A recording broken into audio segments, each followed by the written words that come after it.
Είμαι η Αναστασία και θα ήθελα να επισκεφτώ τη φέστη της Σαντορίνης. Τη φέστη της Σαντορίνης αποτελεί αξιοθέατα για τους τουρίστες από ολόκληρο τον κόσμο. Τα παλαιότερα ηφαιστειακά κέντρα βρίσκονται στην περιοχή του Ακροτηρίου, ενώ 50.000 χρόνια αργότερα σχηματίστηκε τη φέστη του Περιστεριού. Μια από τις ισχυρότερες εκρήξεις σημειώθηκε το 1650 π.Χ. όταν η Σαντορίνη ονομάστηκε Στρογγύλη.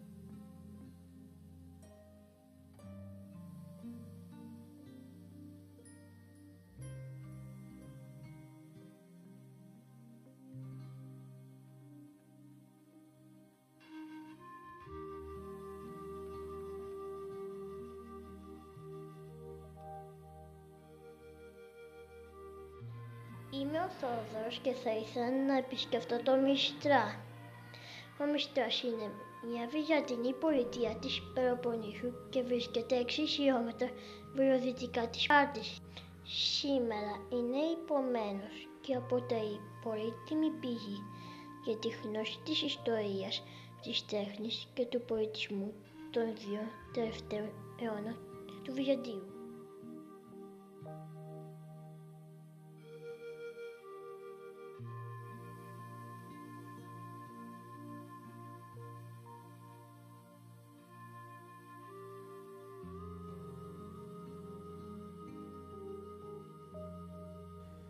Είμαι η Κατερίνα και θα ήθελα να επισκεφτώ τον Όλυμπο.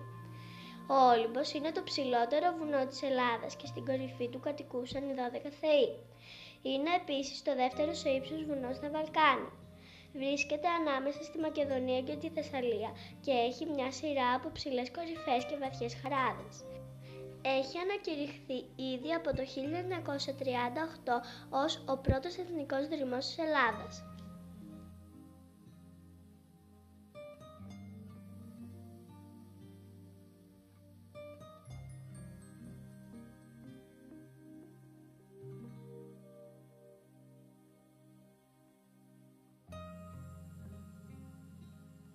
Είμαι η Νάσια και θα ήθελα να επισκεφτώ το Ελαφωνήσι. Το Ελαφωνήσι βρίσκεται στο νοτιοδυτικότερο άκρο του νομού Χανίων της Κρήτης. Είναι κάτι μεταξύ νησιού και Χερσονήσου, διότι για να πάτε θα χρειαστεί να περπατήσετε μέσα στο νερό. Κάθε χρόνο το επισκέπτονται χιλιάδες τουρίστες από όλο τον κόσμο.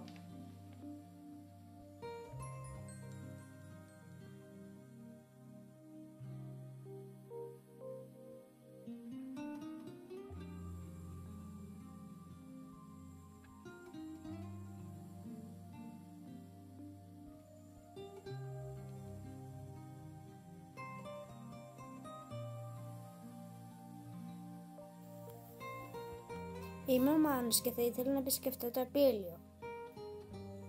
Το Απίλιο είναι βουνό στο νομό Μαγνησίας δίπλα στην πόλη του Βόλου με ύψος 1624 μέτρα. Κατά την ελληνική μυθολογία ήταν η θερινή κατοικία των θεών και πατρίδα των Κεντάβρων. Όλο το βουνό είναι κατάφυτο από δάση, όμως υπάρχουν στην ευρύτερη περιοχή και παραλίες με καταγάλανα νερά.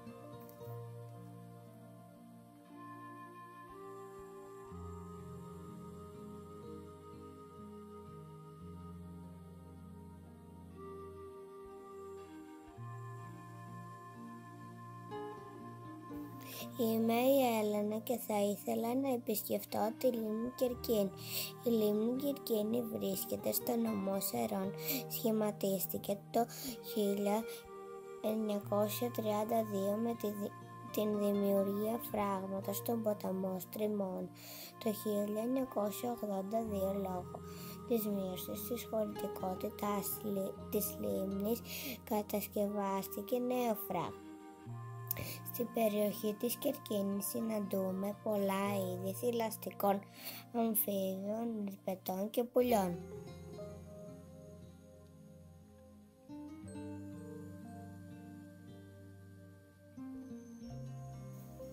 Είμαι ο Χρήστος και θα ήθελα να επισκεφτώ τη λιμνοθάλασσα του Μεσολογγίου. Η λιμνοθάλασσα του Μεσολογγίου βρίσκεται στη στερεά Ελλάδα και είναι η μεγαλύτερη της Ελλάδας. Αποτελείται από θαλασσινό νερό και το μεγαλύτερο βάθος της φτάνει τα 6 μέτρα. Το μεγαλύτερο μέρος της όμως έχει βάθος που δεν ξεπερνάει το μισό μέτρο. Κοντά στις ακτές το βάθος της φτάνει τα 10 εκατοστά του μέτρου και γι' αυτό είναι κατάλληλος τόπος για αλικές.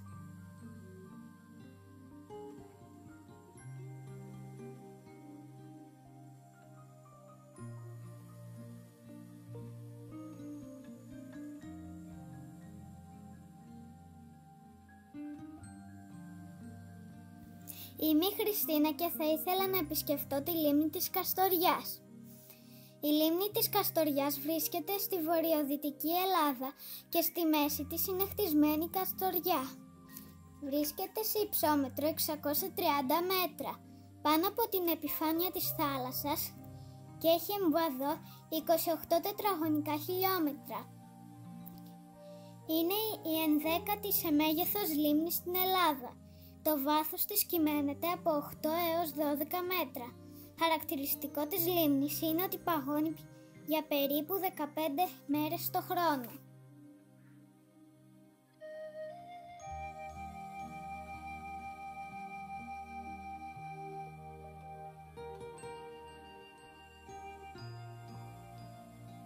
Είμαι η Χριστίνα και θα ήθελα να επισκεφτώ τα μετέωρα.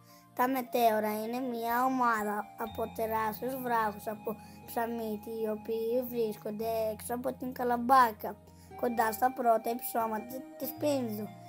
Στους βράχους των μετεωρών είχαν χτίσει 30 μοναστήρια από τα 30 που υπήρξαν ιστορικά. Σήμερα λειτουργούν μόνο 7.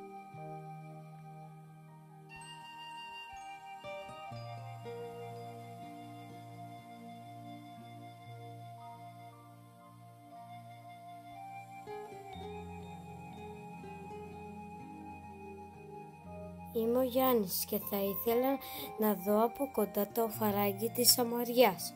Το φαράγγι της Σαμαριάς είναι ένα από τα κυριότερα αξιοθέατα στην Κρήτη. Βρίσκεται στο δυτικό μέρος του νησιού στην οροσειρά Λευκά Όρη. Είναι το μακρύτερο φαράγγι της Ευρώπης με 18 χιλιόμετρα μήκος. Το φαράγγι ξεκινάει από το Ξυλόσκαλο στο οροπέδιο του Ομαλού και καταλήγει στο παραθαλάσσιο χωριό Αγία Ρουμέλη στη Νότια Κρήτη.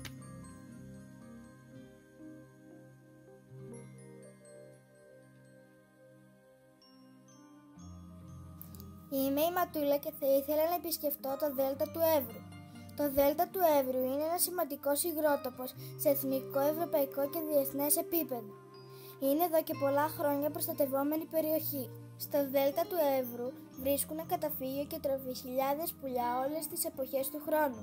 Επίσης είναι σημαντικό για την γεωργία, την κτηνοτροφία και την αλληλεία.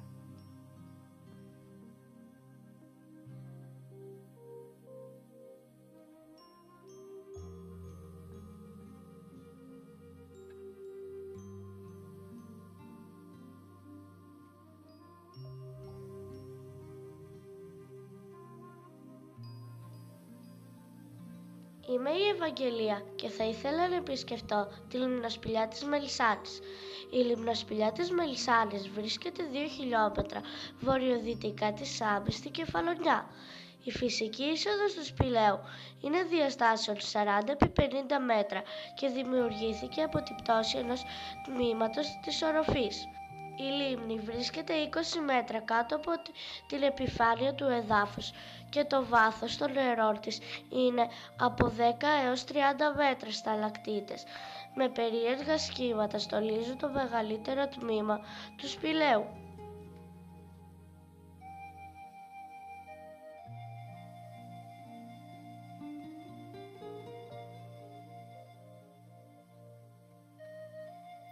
Είμαι η Γεραγκίνα και θα ήθελα να επισκεφτώ το σπήλαιο του Δειρού.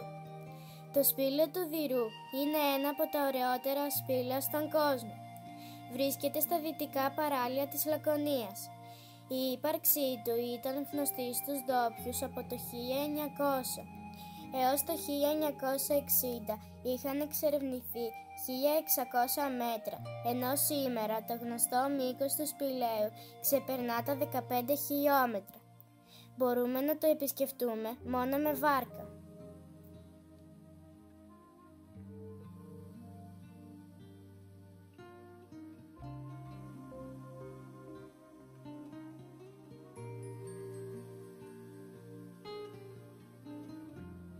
Είμαι ο Ανέστης και θα ήθελα να επισκεφτώ τη λίμνη των Ιωαννίνων. Η λίμνη Παμβότιδα, γνωστή και ως λίμνη των Ιωαννίνων, βρίσκεται σε υψόμετρο 482 μέτρων από την επιφάνεια της θάλασσας. Καλύπτει 19,4 τετραγωνικά χιλιόμετρα, βρίσκεται στην Ήπειρο και στο κέντρο υπάρχει ένα πανέμορφο νησάκι που συνδέεται με την ιστορία του Αλή Πασά και της Κυραφροσύνης.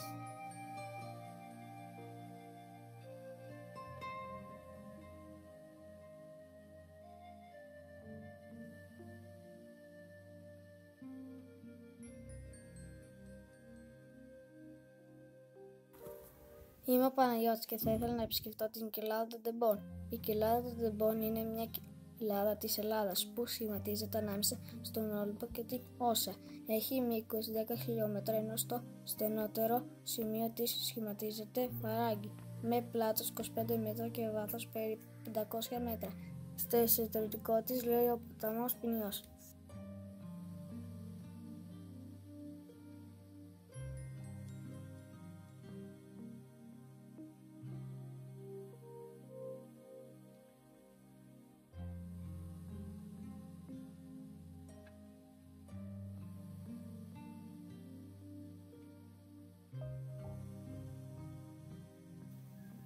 Είμαι η Παναγιώτα και θα ήθελα να δω από κοντά τη γέφυρα Ρίου Αντιρίου.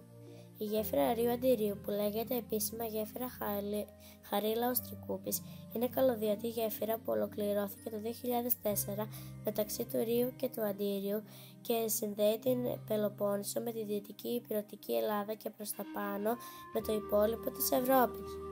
Το μήκος της γέφυρας είναι 2.252 μέτρα, ενώ μαζί με τις προσβάσεις φτάνει γύρω στα 2.883 μέτρα.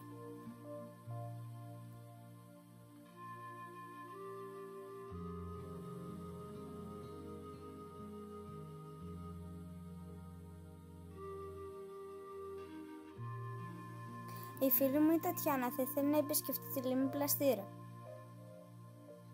Η λίμνη Πλαστήρα βρίσκεται στο νομό Καρδίτσας. Είναι τεχνητή λίμνη και το επίσημο όνομά της είναι λίμνη Ταυροπού.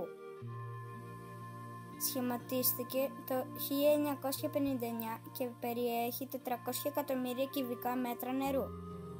Το νερό της χρησιμοποιείται για άρδευση και ηλεκτροπαραγωγή. Τα τελευταία χρόνια η λίμνη έχει αξιοποιηθεί και τουριστικά.